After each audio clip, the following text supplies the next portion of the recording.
یہ کہانی ایک جنگل کی ہے جہاں بہت سارے جانور مل جل کر رہتے تھے۔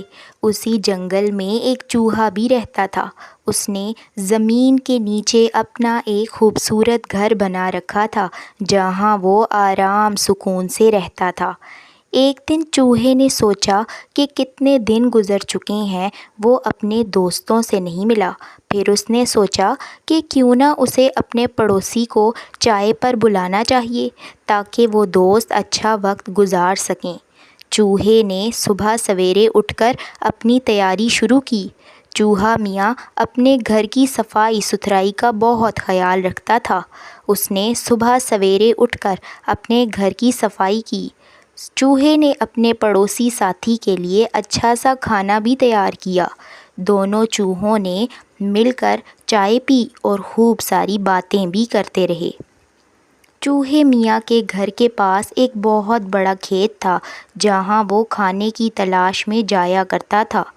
چوہے میاں نے سوچا کہ اپنے پڑوسی کے ساتھ کھیت میں جا کر کچھ تازہ سبزیاں توڑ کے لائی جائیں۔ دونوں چوہے تیار ہو کر کھیت کی طرف چل پڑے۔ انہوں نے مل جل کر تازہ سبزیاں توڑیں۔ جب وہ کھیت سے واپس آئے تو انہوں نے دیکھا کہ کچھ بلیاں ان کے گھر کے قریب آ گئی ہیں۔ بلیوں نے دونوں چوہوں کو دیکھا اور ان کو کھانے کے لیے ان کے پیچھے دوڑنے لگیں۔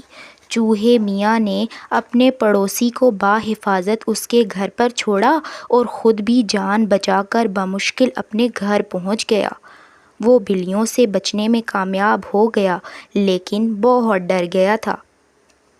چوہے میاں نے سوچا کہ اب اسے کچھ ایسا کرنا ہوگا تاکہ وہ بلیوں سے محفوظ رہے۔ اس نے یہ فیصلہ کیا کہ وہ اپنے گھر کو مضبوط بنائے گا اور کچھ نئے راستے بنائے گا تاکہ وہ بلیوں سے محفوظ رہ سکے۔ اس نے کافی محنت کی اور اپنے گھر کے باہر خفیہ راستے بنا لیے۔ اگلے دن چوہا میاں کھیت میں گیا تو اس نے دیکھا کہ بلیاں پھر سے اس کے پیچھے ہیں، لیکن اس بار چوہے میاں اپنی ہوشیاری کا استعمال کیا اور ایک راستے سے بھاگتا ہوا دوسرے راستے سے باہر نکل گیا اور بلیوں کو چکمہ دے دیا۔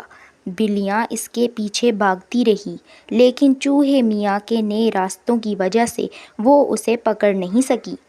چوہے میاں نے اپنی ہوشیاری اور محنت سے بلیوں سے بچنے کا طریقہ سیکھ لیا تھا۔ وہ ہر دن کھیت جاتا اور کھانا لاتا، لیکن اب وہ ہمیشہ ہوشیار رہتا تھا اور بلیوں کی چالوں سے آگاہ رہتا تھا۔ چوہے میاں کی کہانی ہمیں یہ سبق دیتی ہے کہ مشکل وقت میں ہوشیاری اور محنت سے کام لینا چاہیے۔